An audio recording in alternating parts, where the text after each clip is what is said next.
We are going old school this morning. We will be up on 7:10 a.m. for the first, maybe 30 minutes or so of the show. 95.7 FM is going through a little technical issue as we get the morning started. So 7:10 a.m. Or, of course, the KCMO Talk Radio app, the place to be. As we get it rolling here on a busy Thursday morning. My goodness, the news doesn't end around here. Also streaming on Facebook and X. Thank you for that, Mark. You are in charge of that, so if that goes haywire, I can't yell at the engineers. I'm going to have to yell at you, although the engineers are in charge of everything around here. So, yes, that's right as well. We got the live feed going there. Facebook, X, YouTube, we're rocking and rolling. So this dropped yesterday at about, 5 in the afternoon. I was down in Lamar, Missouri yesterday for an event with Congressman Mark Alford and Americans for Prosperity. We'll get to that later in the show. But this news drops that the Kansas City Royals,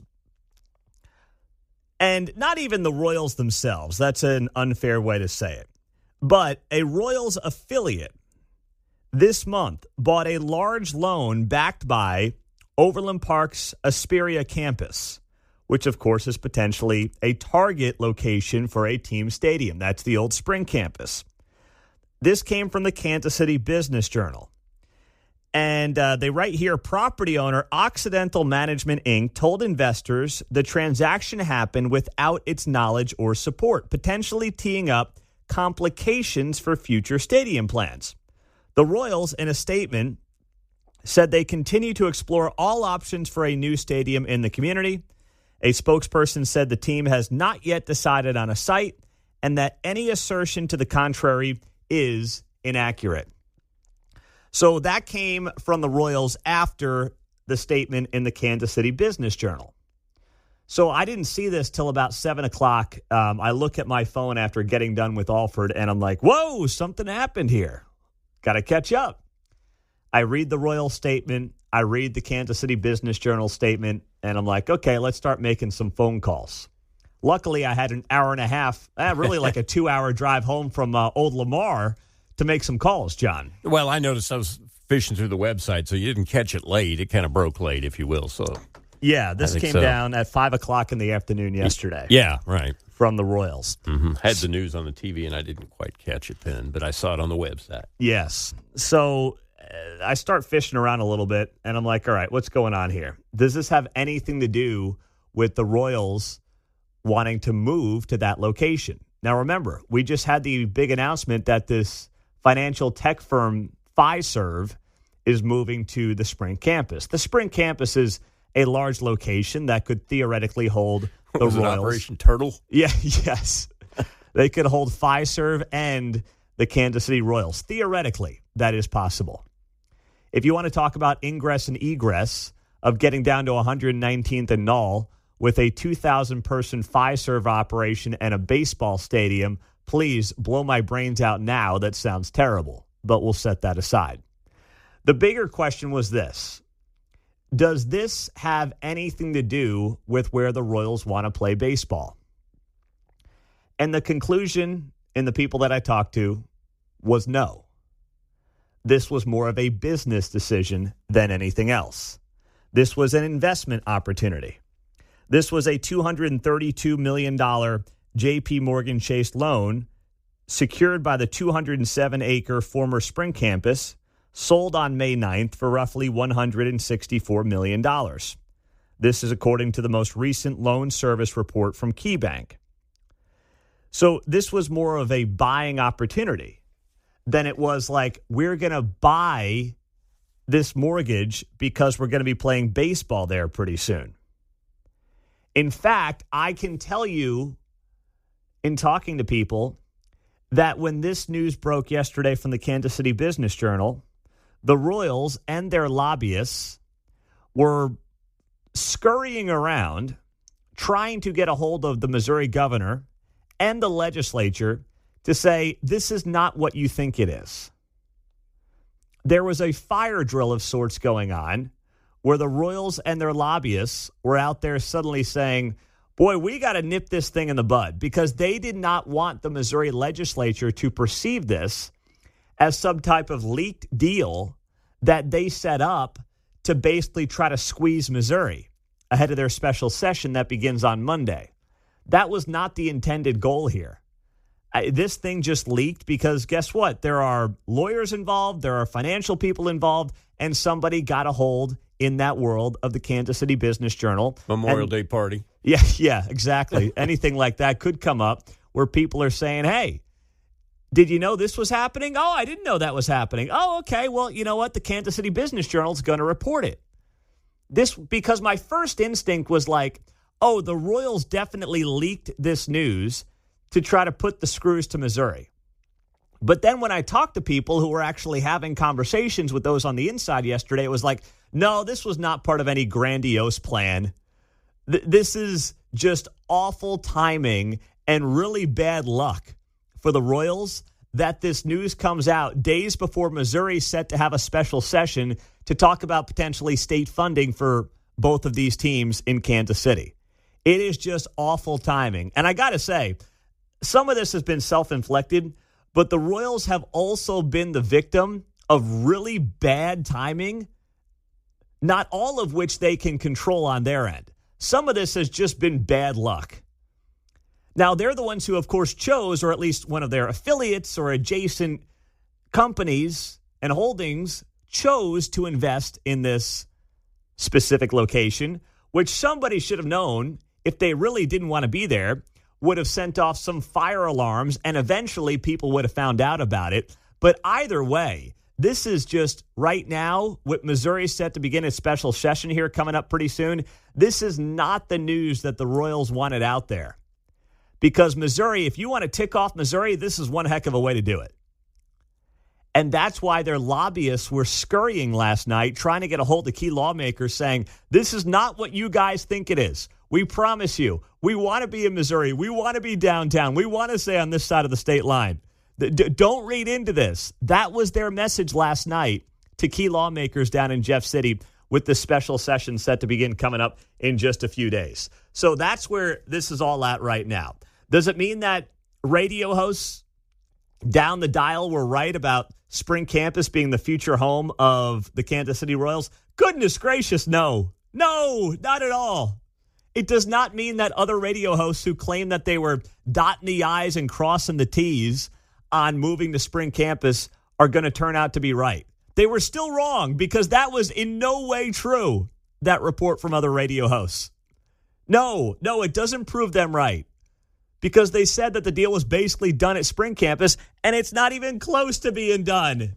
There was some guys circulating down there at Celebration at the station going, hey, did you hear about the deal out there at Sprint Center? Not Sprint Center, but Sprint Campus, yeah. Hear the Royals, somebody's signing something. Everyone's got a rumor that they're trying to push. Everyone's trying to be around, right. tapping people on the shoulder, telling them that. There's always one of those guys, right? I've heard the mayor say that Washington Square Park's the spot. I know, yeah. Well, the mayor's going to be here at 7:30, so we seem to luck into it with good timing on talking to the mayor of Kansas City, Quentin Lucas. We will get his reaction to this. But do not read too much into this latest chapter of this Chiefs-Royals saga. And I know, for those of you on the text line saying, I'm sick of this story. Well, I kind of am too. But guess what? It's the biggest story in this town that will define the next generation for Kansas City from a sports standpoint and an infrastructure standpoint. And it's really a news and politics story. It's not really a sports story anyway. So as long as we've got, I think, valuable information that you're not going to get in other parts of Kansas City, we're going to keep bringing it to you. And we're not beating the dead horse here. There's another layer. There's another news angle to this thing that seems to come out every single day. So Mayor Lucas will be here at 7:35 this morning to react to this here on KCMO Talk Radio 95.7 FM. So I was down in Lamar yesterday on the Missouri side of the state line, talked with Mark Alford, Missouri congressman, about the big, beautiful bill. And I asked him about this news that came up yesterday where Elon Musk was fairly critical of the big, beautiful bill and what he perceived to be the lack of cuts, courtesy of Doge, in the big, beautiful bill. What does Mark Alford have to say about that? But more importantly, or maybe just as importantly, what did the President of the United States have to say about that? Well, he addressed it yesterday, and we'll tell you coming up next on KCMO Talk Radio, rolling on 710 a.m. to start the show as we work on 95.7 FM. Or, of course, you can stream us by downloading the KCMO Talk Radio app. So the big, beautiful bill, maybe we should call it the big, beautiful, but also admittedly kind of ugly bill. Maybe the bill's really like a solid 7, but not a 10, if you catch my drift here. It's 6:20 on a Thursday. Glad you're joining us on KCMO 95. Well, we're not on 95.7 FM to start the morning. We are on 710 a.m. We've got our big, beautiful engineering staff out to correct the issues right now at the tower. So we are streaming on the KCMO Talk Radio app, a great reason to have our app, and also on old school 710 a.m. We've got our text line blowing up. One person saying, I feel like it's old school day. I'm listening on the AM. That's right. Engineering guys are earning their money today for sure. They are, and we love them for that. So Trump responded to some of the criticism yesterday from Elon Musk, where Elon told CBS 2 days ago, hey, I'm disappointed in the big, beautiful bill because I'm not seeing the Doge cuts that I wanted to see in this thing. And there's no doubt. I mean, if I have a criticism of the bill, it's the same thing.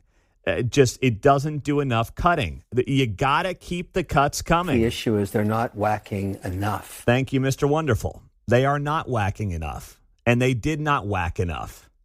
And now we end up in the situation where the big, beautiful bill does increase the deficit. Now, you hope that tax cuts will lead to more growth. That will lead to more revenues for the government. That's what happened back in 2017. All the fear-mongering of, oh, my goodness, this Tax Cuts and Jobs Act is going to blow out the deficit. It didn't. The government actually brought in more money than it ever had in American history, and that continued over the last few years, despite the fact that the corporate rate went down, 10, 15 points to 21%. Right? This whole idea of, oh, man, the corporations aren't going to pay their fair share. The government made more money than it ever had. So I'm with Elon. I always want to see more cuts. I always think there's more waste to chop out of the federal government. But the House did not have that in their version of the big, beautiful bill. So the president did one of his impromptu press conferences yesterday. And to his credit, he addressed this. Here is what Donald Trump had to say. One big, beautiful bill, saying he was disappointed it didn't cut enough, essentially, that it undercut the Doge efforts. What's your reaction to that? Well, the reaction's a lot of things. Number one, we have to get a lot of votes. We can't be cutting. We need to get a lot of support, and we have a lot of support. We had to get it through the House. The House was. We have no Democrats. If it's up to the Democrats, they'll take the 65% increase. If that doesn't get approved, this country is going to have a 65% increase in taxes and lots of other problems, big problems, almost bigger than that. But we'll have a 65% increase as opposed to the largest tax cut in the history of our country. We will be negotiating that bill, and I'm not happy about certain aspects of it, but I'm thrilled by other aspects of it. That's the way they go. It's very big. It's the big, beautiful bill, but the beautiful is because of all of the things we have. So Trump's saying there at the end, and maybe somewhat admitting that it's the big, beautiful bill, but maybe it needs to be adjusted on a name basis.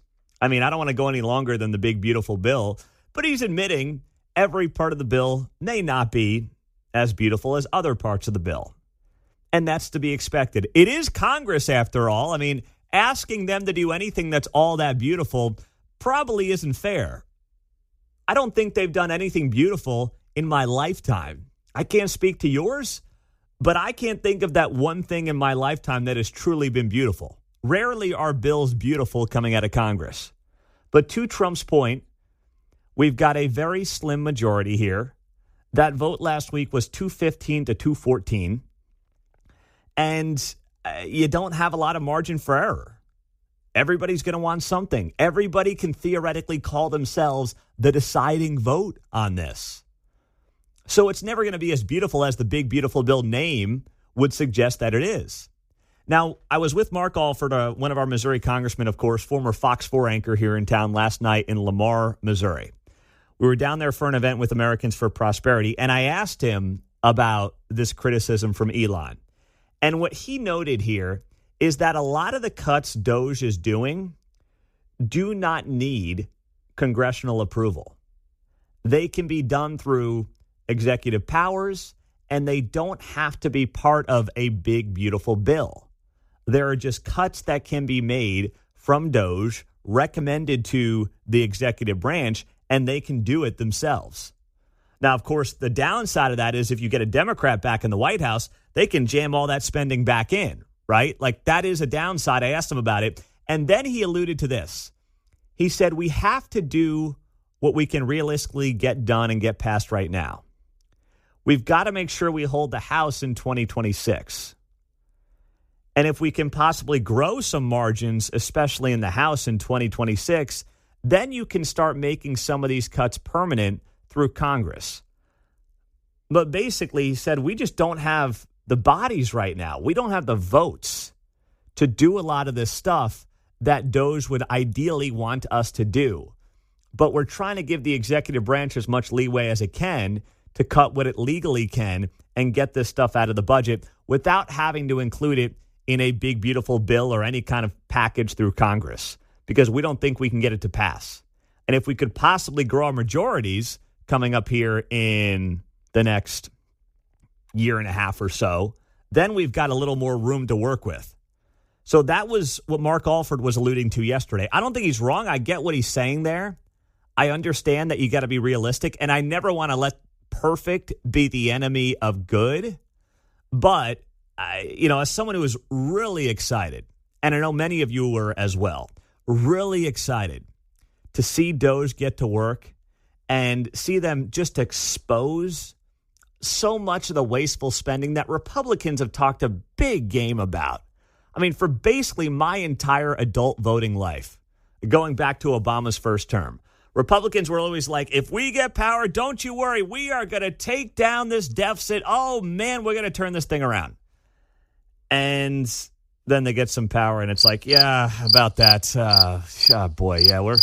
We're doing our best. Not that easy. It's like, okay, well, those campaign promises sure sounded good, and now it's awfully disappointing to hear, we need more majorities. Making the sausage, you start to hear. Oh, yeah. You get a lot of the old cliches. So I'm with them. But I also understand the reality of the situation. And that's where I'm willing to give a little leeway on this thing. And that's where Trump also is saying, hey, I don't have much room to work with here. There's not a lot of margin for error. So I'm trying to be realistic about this thing. And job one is to extend the 2017 tax cuts, because if not, you would see a massive tax increase in this country. And it would not be about the big bad corporations that Bernie Sanders likes to dump on, and AOC and so many others. It would be a massive hit to small businesses who are the backbone of the country and have gotten royally screwed when it comes to their input costs, courtesy of pops and inflation the last few years. So that really is job one, and that's where all the focus is right now. Coming up on KCMO, a shocker, a CEO you would not expect giving this administration some love. We'll tell you who next. Pete, I can't hear you on 95.7 FM. Yes, we've got the big, beautiful engineers heading out to fix the signal. We are still broadcasting on 710 AM, and you've got an excuse now, if you haven't, to download the KCMO Talk Radio app. But on the text line, someone says, I can't hear you. And we just wrote back 7:10 a.m. And the texter writes back, hell yeah, you had me listening to NPR. Not good. That is not an alternative to this show and this station. We've got multiple other ways to get us. I do not want you feeling like you have to go listen to National Panhandler Radio this morning, please, or ever for that matter. Don't do it to yourself. You're too smart. This audience is way too smart for that. The only time we can talk about NPR is if we're talking about defunding them. That's it. Or if we want to make fun of their koozies or make fun of their keychains or anything else. Tote bags. Yeah, the tote bags. Coffee mugs. Yes, go down the list. Pins, that's it. And I don't know about you. The only time I would ever wear a pin is on a sport jacket where you've got an obvious hole for the pin. Why you would put a pin on a shirt that then you have a hole in for the rest of the time you own that shirt, I've never understood. You have to wear the ribbon. Yeah, you Come got on, Kramer. Right? Yeah. Seinfeld reference, 6:36. You're done for the day, John. Please pack up and go home. You're good, man. Nice work. But that is never a solution if we are having a technical problem. National Panhandler Radio. Please don't do that to yourself. So look at this, a little bit of love from somebody that you would not expect yesterday from NVIDIA CEO Jensen Huang. So they gave their earnings yesterday, and NVIDIA, the massive AI tech giant, one of the Magnificent Seven stocks, reported earnings after hours last night and expect a big opening for NVIDIA. They beat all expectations yesterday for Q1, which was not expected. And afterwards, their CEO did multiple interviews, including this one, where he was talking about the future of the United States and was talking about President Trump. Now, remember, this tech community couldn't stand this guy during Trump 1.0. I mean, you had obviously Zuckerberg and all these people going all in for Biden back in 2020, but there's been a renaissance in the tech world where suddenly some of them are, if not cozying up to the current president, they're like, okay, we kind of get what this guy's doing. They are looking at him in a different light. And if I told you a few years ago that we would have Trump back in office and one of the most important CEOs on the planet would be praising this guy, I mean, you would think that you were living on a different planet. Instead, here was NVIDIA CEO Jensen Huang talking last night about Donald Trump being a visionary on Bloomberg. Said during the earnings call that you trust President Trump and that the president has a vision and a plan. Could I ask if you've talked to him about that plan and if it includes coordinating with NVIDIA on policy adjustment that relates to changes in technology export controls? Well, obviously, I don't know all of his ideas, but let me tell you about two that are incredible. The first one is utterly visionary. The idea of tariffs being a pillar of a bold vision to reindustrialize, to onshore manufacturing, and motivate the world to invest in the United States. And it's just an incredible vision. I think this is going to be a transformative idea for the next century for us. We're all in on the idea. We're setting up plants and encouraging our partners from around the world to invest in the United States, and we have a lot of stuff going on. And so I'm very excited about that. The second major idea is to rescind the AI diffusion rule, recognizing that this isn't about limiting American technology, but this is about accelerating American stacks around the world to make sure that before it's too late, that the world builds on American stacks during this extraordinary time, the AI era. And so these two initiatives are completely visionary, and it's going to be transformative for America. Transformative for America. Now, you might be just thinking, hey, these CEOs are just trying to kiss the ring. Such a nice man. Trump will end up saying, yes, my great buddy, my good pal, the NVIDIA CEO, Jensen Huang. How do we say his name? I could see Trump doing something like that today from the White House. He's a great man. Put that aside. The NVIDIA CEO has no reason to do this. The guy is arguably the most powerful CEO on the planet today. NVIDIA is going to have a massive day. They may set some new records today. Expect your 401ks to be up at least at the open coming up at 8:30 this morning because NVIDIA is such a big part of, if you've just got an S&P 500 mutual fund ETF, you own NVIDIA. Like, you don't have to own NVIDIA stock to benefit from NVIDIA having potentially a very good day in the markets after beating earnings last night. This guy doesn't really have much of a reason to kiss the ring of Donald Trump. He just doesn't. So for him to say that last night on Bloomberg after his earnings come out and beat expectations, that tells you a lot about where some of these tech folks in particular are on Donald Trump's business vision for America. And it's refreshing because, of course, we spent 2017 to 2021 being like, this guy's the worst, he's Hitler. And yes, there's still some of that, but man, it is not nearly at the level, especially from notable, powerful people, that it was 4 years ago, or I guess you would say 6-7 years ago at this point. Like, yeah, Rosie O'Donnell goes to Ireland. It's irrelevant. Nobody cares. It literally doesn't mean anything. The people that matter, they're at least seeing what the vision is here, which is absolutely valuable. 913-408-7957. That's our text line and our studio line on KCMO Talk Radio, 95.7 FM. Pete, I think you got to get the Mundo in the Morning bumper stickers going. Not a big bumper sticker guy. I don't like putting things on my vehicles. That's just me. I love our friends at Volkswagen Lease Summit, so we have a couple of their cars now, and I don't know. I'm not going to slap a bumper sticker on there. I always like when I see political bumper stickers like Hillary Clinton 2016 bumper stickers. Those always give me a good laugh. I don't see a lot of Kamala bumper stickers. Even Kamala voters were like, this is probably not a good idea. So I'm just not a bumper sticker guy, John. You ever notice that the bumper sticker people don't have just one? Yes. Yeah. Oh, look, they have a dog and a small child. Get the characters of the family sometimes.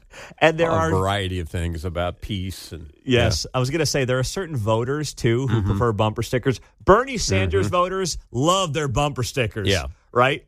If you were to just go off of bumper stickers, you would have think that Bernie Sanders has been elected president like 3 times in this country. Well, he's smart. He makes the stickers big so he can use them as auto repair on some of the vehicles those guys drive. Covers up rust and holds together the bumper to the body. Yeah, that's true. Oh, my goodness. We will get to the 6 at 6, the top 6 stories in the 6 o'clock hour that you've got to know. Coming up here on 95.7 at 8:40, or not on 95.7. We are on 7:10 a.m. this morning. We've got our engineering crew heading out to the tower site to correct the 95.7 FM signal. So stream us on the KCMO Talk Radio app or go old school on 7:10 a.m. And as soon as 95.7 FM is back up, we will let you know here on KCMO. If you are in the trades, I want to kick off this hour with you at 913-408-7957 because on Monday, on Memorial Day, the president was posting on Truth Social about a lot of different things. He was posting about the suckers and the losers, just like he usually does, to commemorate some big holiday. Shout out to all the suckers and the losers and have a nice Memorial Day, even the suckers and the losers. But he was also posting about redirecting $3 billion in grant money for Harvard. And he proposed and threw out the idea of saying, you know what if we move this into the trades and push this towards trade schools? We know we have a shortage of trade workers in this country. And then yesterday, during a press conference that he had there at the White House, the president brought this up again, redirecting grant money that's given to Harvard and moving it into potentially trade schools, which could benefit us here in the Kansas City area. Here's what President Trump said, and then we'll get to you at 913-408-7957. See, look, Harvard has been a disaster. They've taken $5 billion plus. $5 billion. Nobody knew that they were making this cut. If we didn't do this, we would have never found this out, Pam. They're taking $5 billion. And I'd rather see that money go to trade schools. And by the way, they're totally anti-Semitic at Harvard, as you know, and some other colleges, too, in all fairness to them. And it's been exposed, very exposed. And I think they're dealing very badly. Every time they fight, they lose another $250 million. Yesterday, we found another $100 million. And they have a fund, an endowment, $52 billion. All right? They get a lot of that from the United States, and I think it's ridiculous. I think everyone's coming up to me saying, we love the idea of trade schools with that kind of money and money from others, but money from them. You can have the best trade schools anywhere in the world. You give them to Iowa, Indiana, lots of good states, well-run states, and you give them the money. They can only be used for trade schools, and they'll teach people how to build motors and cars and AI. He said there, Indiana and Iowa. How about a shout out for Kansas and Missouri? Come on, Mr. President. Let's go. What about Idaho? He left them out. That starts with an I. Yeah. Now, Is it $5 billion that he's talking about there, or is it something else? $5 billion, $500 billion, $52 billion, $500 million. He's the best. He's hysterical, even when he's not trying to be. He's so funny. There are two prongs here of this conversation.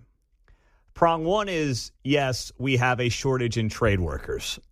And this is a problem that has been, frankly, part of the U.S. workforce issue for going on a generation, and it keeps getting worse and worse and worse. It will not correct itself overnight. And if the president wants to take some of the grant money given to Harvard by the federal government and move it towards trade schools, it can't just be given to the schools. I think there also would have to be a massive awareness campaign about why these jobs should be attractive to millions of young people, most notably, let's be honest, young men, who are far more likely to get in to this line of work. There has to be literally a campaign around the value in these jobs, because we're not teaching young people the value in these jobs. There's very little that you're going to do in middle school through high school where you're going to come out and say, you know what, I'm going to get into plumbing. I'm going to become an electrician.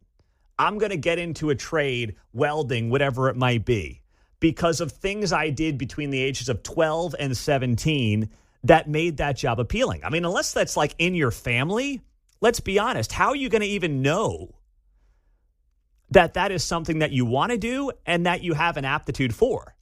So there has to be a massive awareness campaign. And that's something I've heard Mike Rowe talk about a lot, that it's not just about, getting opportunities. The opportunities are there. It's getting an awareness campaign. We had the caller the other day with the company, said he was getting to the middle schools. So there you go. Yeah, when you get to the age, like you're saying right there, 13, 14, puts an idea in your head. Yeah, and, that's happening at the grassroots level. And, if people are doing that, that's fantastic. But how can you build something nationwide where you say to people, these jobs are available, they're damn good jobs, they pay well, and you should consider this? Then you have the political angle. And don't kid yourself, there's a political angle to this as well. The president is also going to war with Harvard here because he knows it's politically wise. Most of us are never going to consider going to Harvard, sending our kids to Harvard, can't even fathom it. I was on the Harvard campus 3 weeks ago. My brother lives in Boston. So I walked around the Harvard campus for the first time in my life. And, you recognize it from movies and things like that. But it just feels like a different world, because you can't even fathom, how smart you have to be and how good your grades have to be to get accepted to a place like that, where the acceptance rate is 3.5%. It's just not relatable for 99.9% of Americans. So it's a massive political win as well for the president to pit his working class voters against the elite of all elite institutions in Harvard. So don't kid yourself. There's a political angle to this as well that is a very smart play for the president. But if we do want to fix the economy, and if we do want to reset the jobs that people are going into and take people out of theater majors and realizing, hey, the trades are going to be an option, I don't think those kids who are right now going to study gender theory are suddenly going to be the future plumbers of the world. But there are a lot of kids who I don't think realize what these opportunities look like. 913-408-7957 is how you join us on KCMO Talk Radio. Matt's in Holt. Matt, go ahead. Thanks for being here on KCMO. Hey, guys, I couldn't agree with you more on everything you're saying there.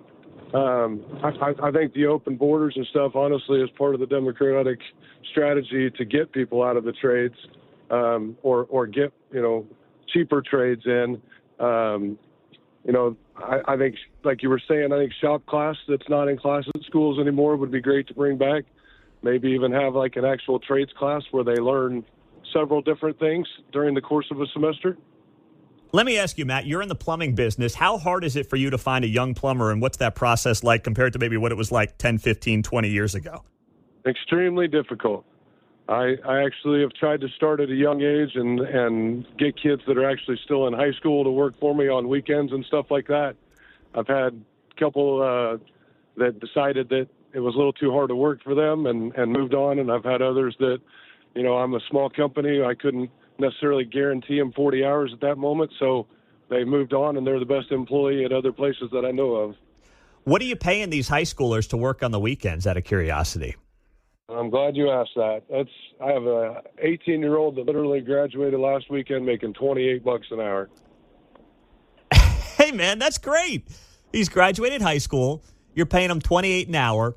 And is he going to have to be in some type of apprentice program, or what would be next for him if he wants to do this for a living? Really just continue with me and continue to learn. It's a matter of just having an open mind and being willing to do the work. And it's like I've always kind of said back to Roger the plumber that taught me this, that you take care of people and the money will fall in your pocket. It's kind of the same way. You take care of what you're doing at work and the money will fall in your pocket in trades. That's fantastic, Matt. Thank you so much, my man. I appreciate you. Absolutely, guys. Have a great day. You as well. On the text line, 913-408-7957. I think it's a great idea, Pete, to send the money to the trade schools. But being from one of the trades, I can tell you the younger generation needs to learn that they need to work. Trades are hard. You're not sitting at a desk and whining all the time. That is, you're right, a generational reset that is needed. Also on the text line, trade schools in Kansas, many of them have currently wait lists. Well, if there is a supply problem when it comes to trade schools, and that's what that would imply, there's a supply problem with trade schools, meaning there's more demand for people to go to trade schools than there is room in these classrooms for people to get these trade school degrees, then that's where some of the grant money could theoretically go as well, if you reset that with Harvard. Free market enterprise? Yeah. How about that? Novel concept, Opportunity? Right? Whoa! Yeah.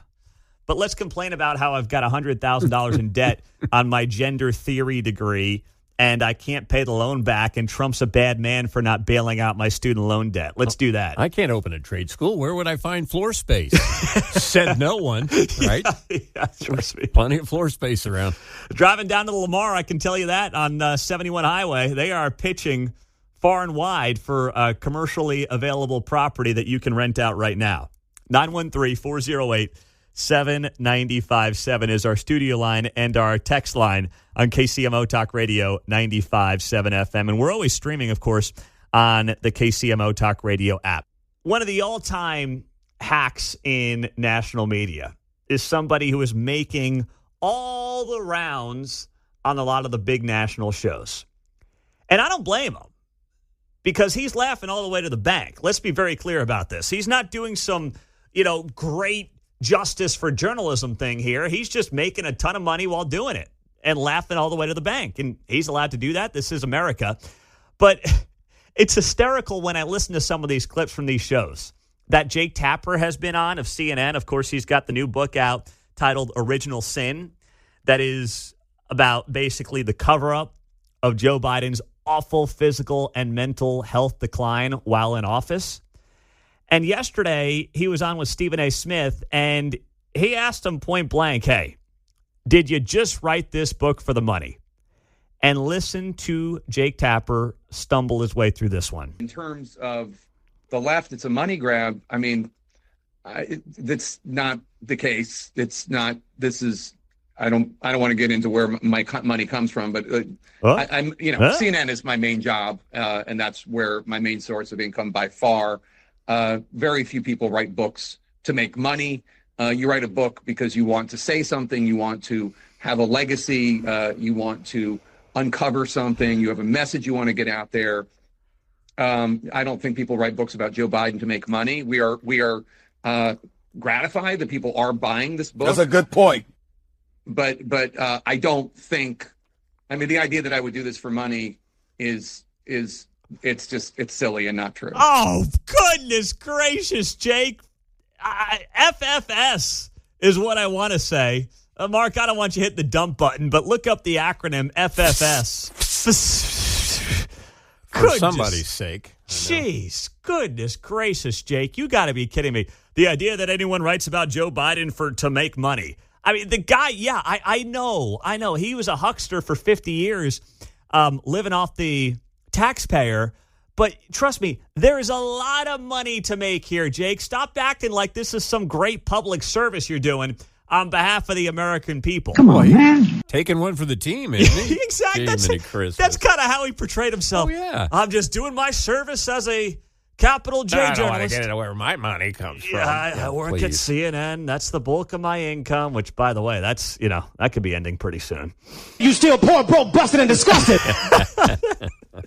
Yeah, Jake's doing fine, okay? Jake's made millions, and he will clean up on this book deal. If Jake Tapper was serious about just informing the American people as to what was going on with Joe Biden, he would have done it while he was on the air every single day during Joe Biden's time in office. See, the real story here is that this book is part of the cover-up. This book that has gotten an enormous amount of attention. And yes, will make Jake Tapper and his co-author Alex Thompson an enormous amount of money. This book is them basically admitting they're part of the cover-up. But they're running around promoting the book while basically admitting to their own guilt and admitting their own faults in the process. And in a roundabout way, admitting they're part of the problem without directly saying it, but now doing the whole mea culpa thing by being like, well, at least we got to it eventually. Yeah, after he lost or after he dropped out, after they tried to basically prop up Kamala Harris, and then Trump still wiped the floor with them, and now it's like, well, let's make some money on this story. Well, it's all part of that notion of, not an apology, if you will, but no, we covered that. We wrote a book. Nothing else to see here, so let's move on. Real hurry, as fast as you can thing. So like you say, Jake's out there trying to put up a shield for some people. Oh, it's exactly what's going on, including himself and his entire network, too. Let's be clear. All of his friends is who he's trying to protect here in this whole thing. Like, yeah, we covered that. All right, we got it out of the way with the book. It's like, dude, stop. And then he also went on to say this about how suddenly political witch hunts by Trump's opponents during the last 4 years, probably inappropriate. I look at the way I covered, the president, some of the trials of the president, I thought were, I think it is problematic when people run for prosecutor and promise to go after a specific politician. And both Letitia James, the Attorney General of New York, and Alvin Bragg, the District Attorney of New York, both of them did that. And that, to me, is problematic because you're not saying this is the offense and we need to bring justice to this perpetrator. You're saying, I'm going to go after him. And I think that there was a degree to which that was tolerated by the media writ large. I mean, I did note it at the time, but and when Trump does the same thing, and he's the president, so it's also a different degree, people perceive it as more problematic. Jake Tapper saying that people should not specifically target political opponents is awfully rich. Where was any of this for years? Years, Jake. Come on, my man. I have had one interaction with Jake Tapper in my life. He retweeted my photo of Chris Kobach and Steve Bannon at a private party. That must have been in 2021, maybe, when I was in D.C. and Kobach said, hey, come to this deal I'm doing at Bannon's house. So I somehow end up in Steve Bannon's townhouse, which nice spot right there off the Capitol Hill. And we're at this private party, and I just took a photo of him because Kobach was running for office at the time, and Steve Bannon was there, and he was doing a fundraiser for him. So I took the photo, I put it on X, didn't think much of it, and Jake Tapper reposted it, and it went viral. So Jake's always welcome on the show. Something tells me that's probably not going to happen. But, man, I would love to talk to him about this book that he's got out. I would love it. You know what else I would love? I would love to have Frank White on the show, the Jackson County executive. He did appear in the media yesterday.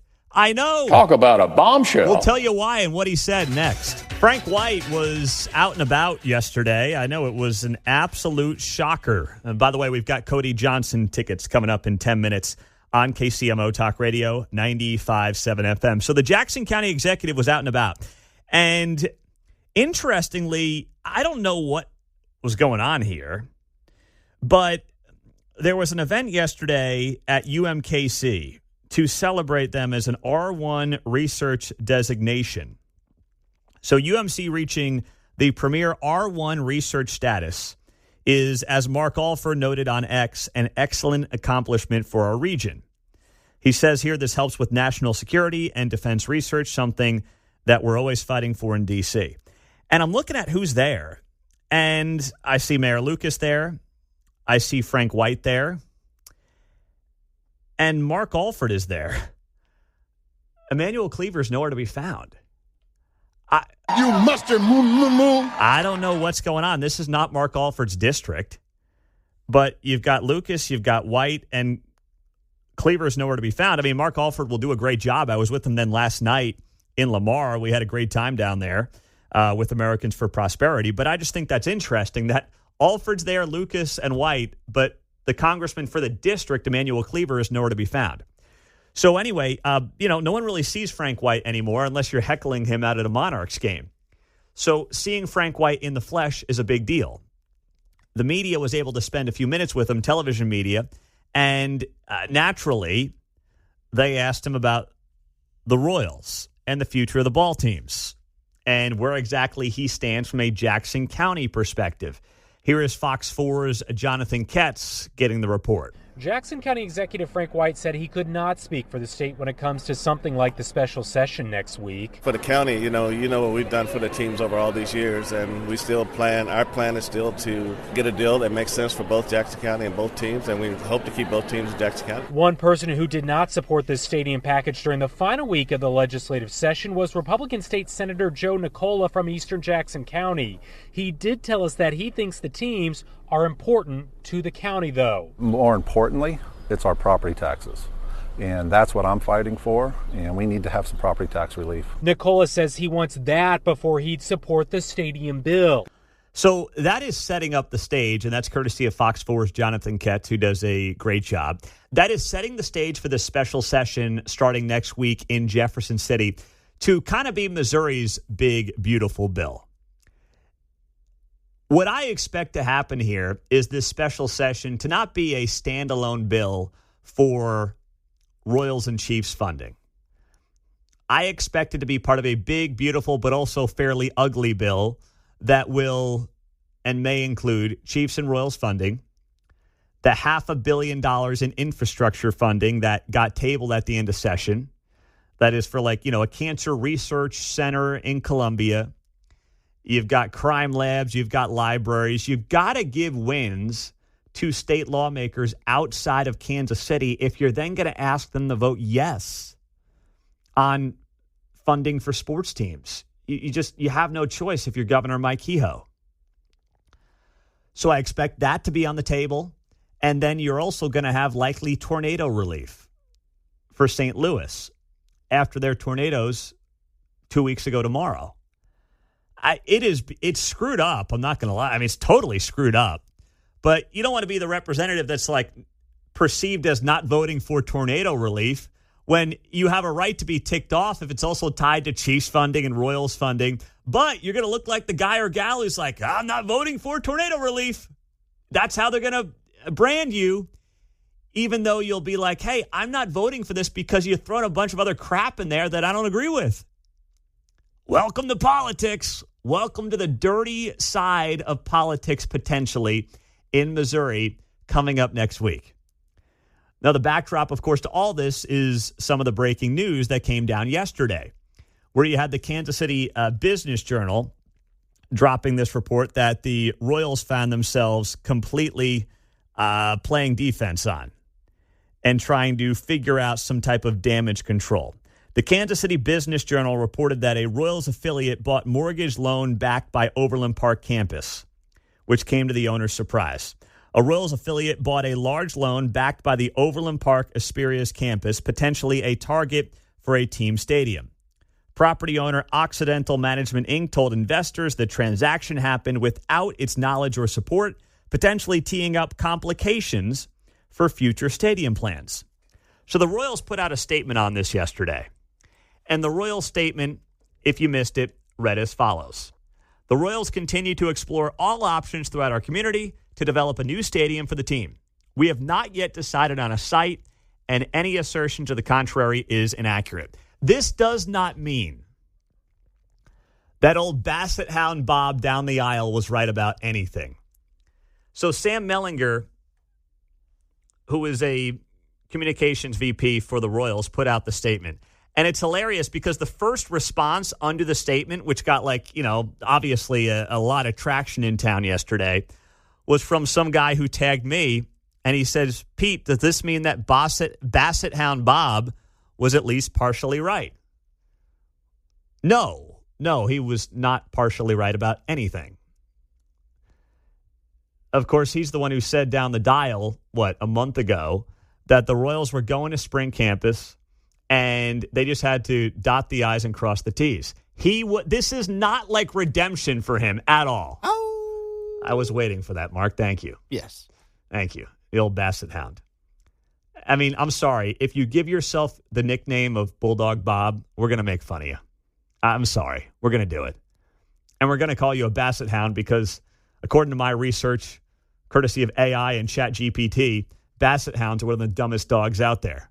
So I'll drop the Bulldog, I'll add in the Basset Hound, and away we go. And I really just want to hear Mark howl on the air. That's really the main reason I do it. Gosh, you got a good howl, Mark. It's like you've done that once or twice in the bedroom. Whoa. I was about to agree to that, and then I couldn't agree to that last part. Oh, come on. Just be honest with the people, okay? For once, please. Nope, not going to do it. All right, fine. But no, he was not right. He was not. You can't say that he was right because all the Royals ended up doing here was basically buying a loan. Now, does this help give them potentially some options down the road? Sure. Does it mean they're going there? Absolutely not. I'm guessing, and this is also not just a guess, but what I've heard from people on both sides of the state line. It gives the Royals an option, but you don't buy the loan to simply say, well, we might end up there. You also buy the loan if you just in general think it's a good investment. And, they go into this in the article where the $233 million loan from J.P. Morgan Chase was sold May 9th for roughly $164 million. So the Royals must have said, even if this site doesn't work out, or whoever bought this affiliated with the Royals, thought even if this site doesn't work out, we think that this is a good business investment. Now, if you own the property, it gives you obviously some more control over where you may want to end up being. But this was not exclusively, there's no way it would be exclusively just about, hey, this is where we are putting this ballpark, no ifs, ands, or buts. And that's why the team right now is in some major damage control on the Missouri side of the state line, because this is going to be a tough putt next week in this special session. And if there is a perception here, because there already has been this underlying perception from especially Missouri Republicans who were out there, they're ticked off they got to go back to Jefferson City. They're ticked off it's about the sports teams. They're not happy that the sports teams are basically holding a gun to their heads and saying, how much money are you going to give us, when the teams have done nothing on their end to show what exactly they want to do and where they want to be. And to now feel like they're getting bamboozled on the back end and they're being used for a better deal in Kansas and a better play in Kansas has not sit well with many in Jeff City at all right now. So last night, a bunch of lawmakers and the governor's office and other people were getting hit up by the Royals and also the Royals lobbyists being like, don't read too much into this. This isn't what you perceive it to be. But they are in massive damage control on the Missouri side of the state line, because now they're scared to death that Missouri Republicans in particular are going to basically tell them to pound sand. And then they end up right back where they were. They got to look at Kansas. And in the end, from what I can gather, Kansas still may be where they end up. But it's not because it's where they want to be. It's not because it is their number one choice. That is something that has been very clear. We got to get to the guy with the worst haircut on TV, Chuck Todd. Here he is on his podcast, and he was reacting to a story from the New York Times on Monday, hysterical story, really, where they talked about how there is this attempt from the Democrats to figure out how to reach young men. They are going to spend $20 million to figure out how to get young men back into their corners, specifically young white men. They have dubbed this SAM, Speaking with American Men, a strategic plan. And Chuck Todd, who, of course, used to be the host of Meet the Press, and he got blown out. He's doing his own deal now. But he still got the awful haircut, which I guess if you were on TV and you had a bad haircut, you're not going to leave TV and get a better haircut. That's not going to happen. But he even ripped the Democrats and this report in the New York Times. And here's what he said. They're having to use anthropologists to figure out how to appeal to young white men. How do we talk to this strange and breed of American citizen that we've never wanted their vote before, but now we do? Yes. Sorry, I don't have that New York Times article, the Project Sam. You're like, are we sure this is not an Onion article or a Babylon Bee article, right? Like, this is the funniest Chuck Todd's ever been in his life. This is great from Chuck Todd. Right out of it. It is laughable, but I'll tell you, they did this. I remember a staff member of mine. I told this with Saliza earlier today. Man, I remember a staff member. This was during fall of 2016. Hillary Clinton was doing a rally, and it was like, I'm going to be the president for African Americans and Latino Americans. And she just went down the list, right? You just pick your identity group, and she went down, young American, da da da da. And my staffer goes, so she doesn't want my vote. She didn't ask for my vote. I mean, he's a white male. Yeah. She didn't ask for any man. The only, and so it was just sitting there going, and now you're like, oh, we've got a problem. Well, you spent 15 years essentially ignoring that vote. And in fact, not only ignoring it, interest groups going out of their way to marginalize that demographic group. And then you're shocked when that demographic group doesn't think the Democratic Party wants them to be members. Wow. That was brutally honest and actually a great assessment, something I never thought I'd say, from Chuck Todd. Now, he's still a bit of a weirdo. He's a nut job. But every once in a while, the blind squirrel finds the nut. And Chuck Todd didn't just find the nut, he found the basket of nuts with that one. That was such a great analysis. And the Hillary Clinton example is perfect. They played identity politics. They marginalized, most notably at the top of the list, white men. And now they sit here all these years later and they say, boy, why don't these guys want to vote for us? Maybe we got to invest $20 million to figure out why. I got a free radio show here. You just got to download the KCMO Talk Radio app, and I'll tell you why.